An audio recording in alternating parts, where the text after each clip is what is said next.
China travel के मेरे first दिन मैं सुबह सुबह निकल पड़ी ब्रेकफास्ट करने के बाद giant panda breeding and research centre देखने। Panda base around half an hour मेरे होटल से था। जायंट पांडाज एक इंडेंजर्ड स्पीशीज हैं और इन्हें कंजर्व करने के लिए 1987 में इसे स्टार्ट किया गया। जायंट पांडाज सिर्फ चाइना में पाए जाते हैं।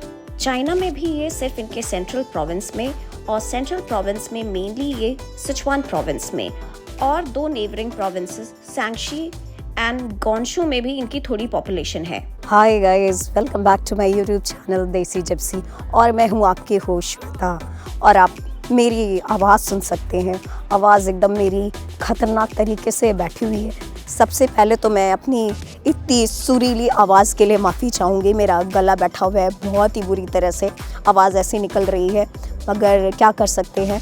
और बहुत ही सुरीली आवाज़ निकल रही है, जैसे लग रहा है जैसे पैंडा आपका बाँस खाता है, तो वैसे ही मेरी आवाज़ भी इस समय फटे बाँस की तरह हो गई है और इतनी सुरीली है कि मैं खुद को नहीं पहचान पा रही हूँ कि मेरी आवाज़ है। तो इस समय जो हूँ, आज जो है 23 दिसंबर है और मैं हूँ चाइना में। और जो है चाइना में जिस शहर में मैं आई हुई हूँ चाइना के, उसका नाम है Chengdu.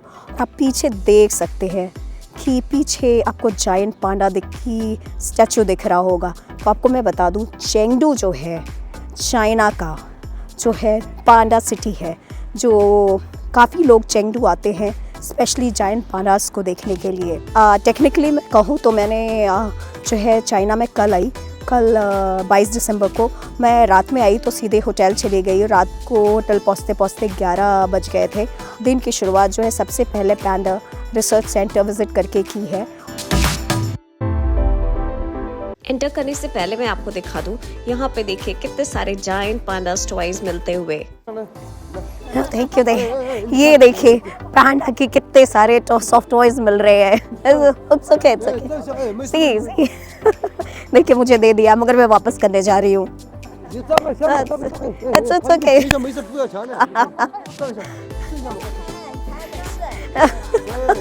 It's okay, it's okay. Thank you. Yeah. My God, इतने तो मैंने जायंट पांडास के सॉफ्ट टॉयज नहीं देखे थे। माय गॉड, ये देखिए माय गॉड कितने सारे। अब मैं जो हूँ पांडा रिसर्च सेंटर के अंदर जा रही हूँ। चाइना में टूरिस्ट प्लेसेस के टिकट प्राइसेस फॉरेनर्स और लोकल्स के लिए सेम है। फॉरेनर्स की सारी इन्फॉर्मेशन उनके पासपोर्ट से लिंक होती है। बस पासपोर्ट स्कैन होना है और फिर अंदर चले जाना है। ब्रीडिंग सेंटर काफी बड़ा है, तो आपको काफी वॉक करना पड़ता है जायंट पांडा की एक झलक पाने के लिए। कम से कम आपको यहाँ पे 3 से 4 घंटे लग जाएंगे। बेस्ट टाइम है आप सुबह 10 बजे से पहले आइए, क्योंकि उनका फीडिंग टाइम होता है 7:30 से 10 बजे तक। उस समय वो थोड़े एक्टिव होते हैं। सुबह के टाइम कहीं ना कहीं आपको कोने में वो बैठे हुए बैम्बू खाते हुए दिख जाएंगे। आप 11 बजे के बाद आए तो वो आपको कोने में कहीं ना कहीं सोते हुए दिखेंगे। पांडास बहुत ही लेजी एनिमल्स होते हैं।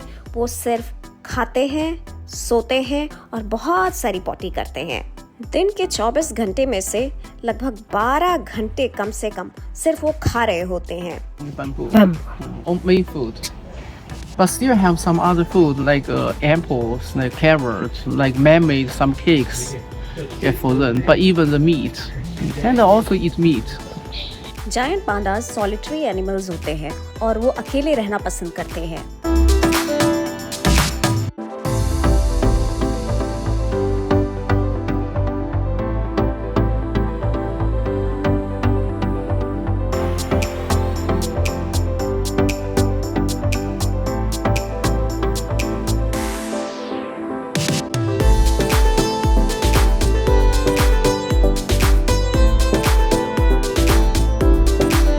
मुझे दिखने में ये नॉर्मल काले सफेद भालू ऐसे लगते हैं।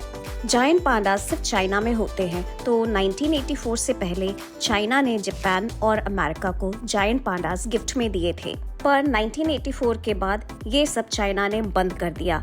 अब जायंट पांडास किसी भी नेशन को 10 साल के लोन पे दिए जाते हैं, जिसका चार्ज होता है 1 साल में आपको $1 मिलियन पे करने होते हैं चाइना को। और अगर कोई पैंडा बेबी बॉर्न होता है लोन पीरियड टाइम में, वो चाइना की प्रॉपर्टी होती है और उसे आपको वापस चाइना भेजना पड़ेगा। सिंगापुर में 2 जायंट पांडास हैं। उनका बेबी बॉर्न हुआ। 2 साल बाद वो वापस चाइना भेज दिया गया है। जायंट पांडा का न्यू बॉर्न बेबी 100 से 200 ग्राम होता है। सोचिए कितना छोटा और कितना हल्का होता है, मगर पर अडल्ट जायंट पांडा का वेट 100 किलो से ऊपर होता है।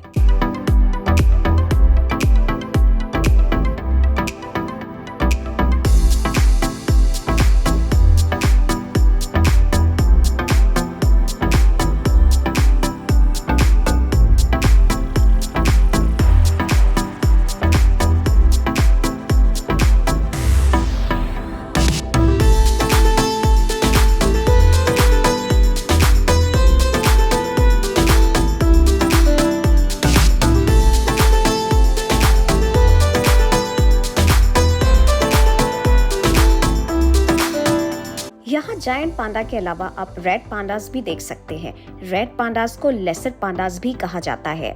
ये साइज में जायंट पांडास जैसे बड़े नहीं होते हैं और ये सिर्फ चाइना में नहीं पाए जाते, ये हिमालयाज में भी पाए जाते हैं। पांडास देखने के बाद हम चल दिए लोकल मोबाइल सिम लेने के लिए और हम गए चाइना मोबाइल की शॉप। हमने लिया 50 GB फॉर 80 युआन। चाइना में Google, Facebook, Instagram, Google maps, Google translate कुछ नहीं चलता है, तो आप Google maps and Google translate ज़रूर से ऑफलाइन डाउनलोड कर लें। और हाँ, व्हाट्सएप भी नहीं चलता है। अगर आपको अपने फ्रेंड्स और फैमिलीज जो चाइना के बाहर हैं उनसे कांटेक्ट करना है तो आप उनसे कहिए कि वो वीचैट डाउनलोड कर ले। मेरे पास एक्सप्रेस वीपीएन भी था, पर एक्सप्रेस वीपीएन ने भी धोखा दिया। पूरी 10 दिन की जर्नी में सिर्फ 1 दिन कनेक्ट हुआ। पर हाँ, मेरे सिंगापुर रोमिंग नंबर पे सब कुछ चल रहा था। पर आप रोमिंग डेटा कितना यूज करोगे, आपको लोकल सिम तो लेना ही पड़ेगा। पर मुझे ये नहीं पता और कंट्रीज के रोमिंग नंबर में सब कुछ एक्सेसिबल होता है चाइना में या नहीं। अगर आपको पता है तो जरूर कमेंट करके बताइए। इस वीडियो में सिर्फ इतना ही, बाकी नेक्स्ट वीडियो में। Till then, bye bye.